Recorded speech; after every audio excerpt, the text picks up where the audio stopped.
Hey guys, Ed Earnshaw here. Nick Diaz is one of the most famous MMA fighters of all time. He had great fights against George St. Pierre, Anderson Silva, even Robbie Lawler most recently, among others. And even though he's such a high level on the ground, Gracie Jiu-Jitsu black belt, he loves to stand up and fight too.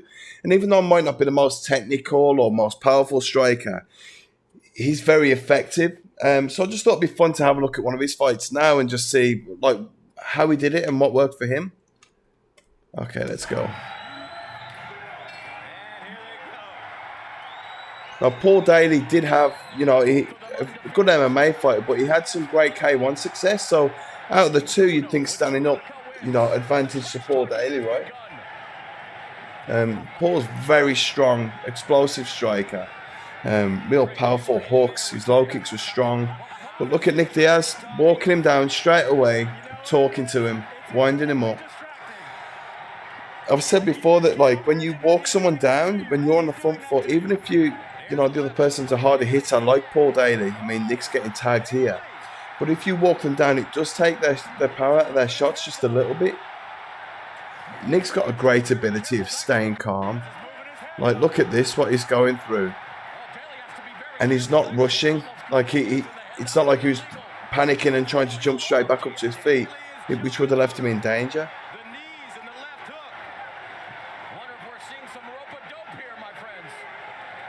There you go. Now, see, Paul, he's sort of struggling to land on Nick. You'll see that Nick can mix it up really well with the ranges as well. So he'll go from a punching range to an elbow range really quickly. And I've spoke about the way that someone like Floyd Mayweather hits pads, where he'll do 20, 30 punch combinations. And you'll see that I feel that was something that Nick would have been doing in his training camps as well, because that's where you get that looseness to just keep throwing punches. And it never loads up into anything. It's he'll kind of just pick at you, and then when there's an opening, he'll throw a bit of venom into that, and then he'll keep going, throw a bit more venom into something else. Very effective, and it would give his opponents this probably a feeling of drowning. I never fought him, so I can't speak for it. There you go. You can see that. See him mixing up with a punching and elbow range here. There you go. See him, he's super effective. And just being able to punch like this, he can do that all day, but his opponents have to keep the guard up because there is that threat of a harder shot coming.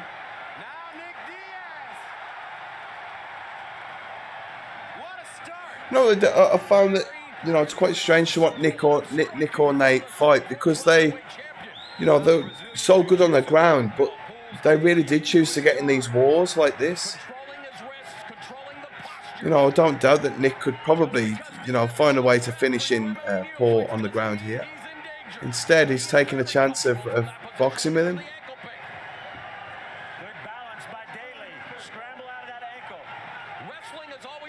I mean, Paul's carrying quite a lot of muscle here, and you can kind of see that he's getting drained already just by the way that he's standing here. You see his balance is just off. He's getting tired. And again there. But of course, there is always a threat of a big, powerful shot coming from a striker like Paul. There you go. Just tag Nick. Nick is well known for doing his triathlons and stuff, and I've heard Joe Rogan talking about it. It's these cardio guys, these super fit guys, they are really tough, and you'll see it. It does make a difference getting in your road runs and all that stuff. See, Paul's having success here, but Nick never seems to panic. There's not a rush for him to get back into any work, but he does want to be overwhelming his opponent. The way that he talks to them, that would get into their head as well. Big bomb by Paul there. Show you that again.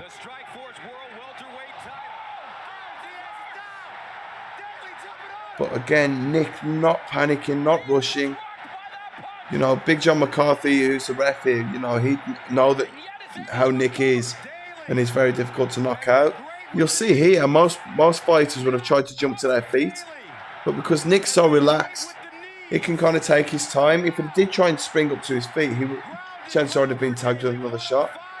But here, you know, he's just in control, in control of himself, taking his time. He's perfectly comfortable on the ground.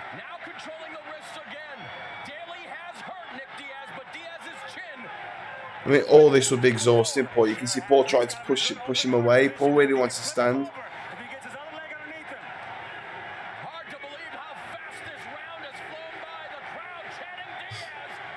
Next side, come on then. It'd just be a nightmare to fight. I think, you know, you'd have to be a really good wrestler to just keep controlling where he went.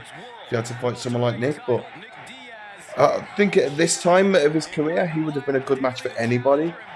Even like good Muay Thai fighters would struggle with him because he can walk you down and overwhelm you with his boxing to the point where you can't kick. Great work here. Yeah, that was enough for Paul Daley there. But you can see, you know, but I don't think you'd ever break down Nick Diaz's strikes and think he was, you know, extremely technical or whatever. But he had great success. And it was just that, you know, he used his cardio as a weapon. For me, cardio is the most important thing for any fighter.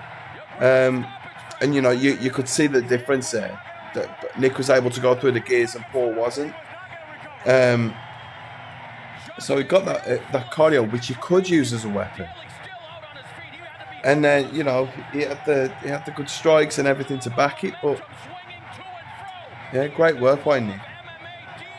So, yeah, you can't, if you are super fit and you are like this, you know, sometimes you can get away with not being as technical or as strong. You just really have to make the best of what you have in your toolkit. I mean, of course, everything can improve, but, you know, making the most out of what you can and using that against your opponent, that's an important thing. And Nick Diaz managed to do that really well. All right, well, that was Nick Diaz. Tomorrow I'll be going live with 1FC again. Some good fights on tomorrow. There's ESO, Sama A, Sexan. Yeah, some good fights. So I hope to see some of you there. But yeah, please consider liking and subscribing if you enjoyed the content. And I'll speak to you soon.